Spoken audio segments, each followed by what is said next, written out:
गेल्या काही दिवसांपासून उत्तराखंडमध्ये सुरू असलेल्या मुसळधार पावसामुळे येथील जनजीवन पूर्णपणे विस्कळीत झालं आहे। अनेक नद्या आणि नाले दुथडी भरून वाहत आहेत, ज्यामुळे अनेक महामार्ग बंद पडलेत आणि वाहतूक पूर्णपणे थांबली आहे। याच पावसामुळे महाराष्ट्रातील नांदेड जिल्ह्यातील 10 पर्यटक अटकले आहेत। या पर्यटकांनी सुरक्षित ठिकाणी पोहोचण्यासाठी सुमारे 25 किलोमीटरचा पायी प्रवास केलाय। याविषयी सविस्तर माहिती पाहूया। भाई पत्थर कितने बड़े बड़े देखो तो यार।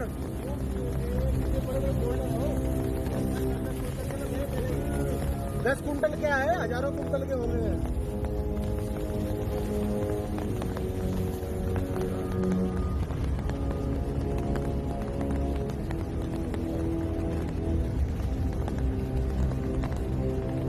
गेल्या काही दिवसांपासून उत्तराखंडमध्ये सुरू असलेल्या संततधार पावसामुळे दरडी कोसळण्याच्या आणि भूस्खलनाच्या घटनांमध्ये वाढ झाली आहे।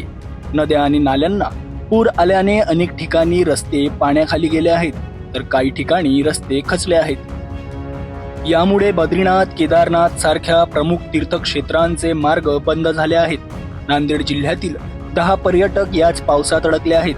हे पर्यटक सध्या उत्तर काशीमधील हनुमान चेठी येथे अडकले आहेत। या पर्यटकांपैकी काही जण यमुनोत्री धामच्या दर्शनासाठी गेले होते। परतीच्या प्रवासात अचानक आलेल्या पावसामुळे ते अडकले। त्यांनी सुरक्षित ठिकाणी पोहोचण्यासाठी सुमारे 25 किलोमीटरचा पायी प्रवास केला। सध्या या 10 पैकी 3 पर्यटक एका ठिकाणी आणि 7 पर्यटक दुसऱ्या ठिकाणी आहेत। नांदेडमधील बिलोली येथील सचिन पत्तेवार यांनी एक व्हिडिओ शेअर करून केंद्र आणि राज्य सरकारकडे तातडीने मदतीची मागणी केली आहे। या घटनेमुळे पर्यटकांच्या सुरक्षिततेचा प्रश्न पुन्हा एकदा ऐरणीवर आला आहे। स्थानिक प्रशासन मदत कार्यात गुंतले असले तरी अजूनही अनेक पर्यटक अडकल्याची शक्यता आहे। नमस्कार, मी सचिन पत्तेवार।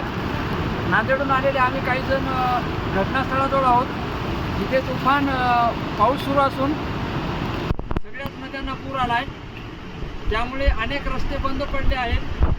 आमच्या ग्रुपमधले 7 जण इतर ठिकाणी अडकलेले आहेत आणि आम्ही तिघे दुसऱ्या लोकेशनवर आहोत। जर कृपया कोणी यायचा विचार करत असेल तर सध्या येणे टाळावे, हेच आमचं सांगणं आहे। उत्तराखंडमधील या पावसामुळे केवळ नांदेडचेच नाही तर देशभरातील अनेक पर्यटक अडचणीत आले आहेत। सरकारने याकडे तातडीने लक्ष देऊन मदत कार्य अधिक वेगवान करण्याची गरज आहे। तसेच नैसर्गिक आपत्कालीन परिस्थितीत प्रवाशांनी अधिक काळजी घेणे आवश्यक आहे। पुढील अपडेटसाठी पाहत रहा सिटी न्यूज।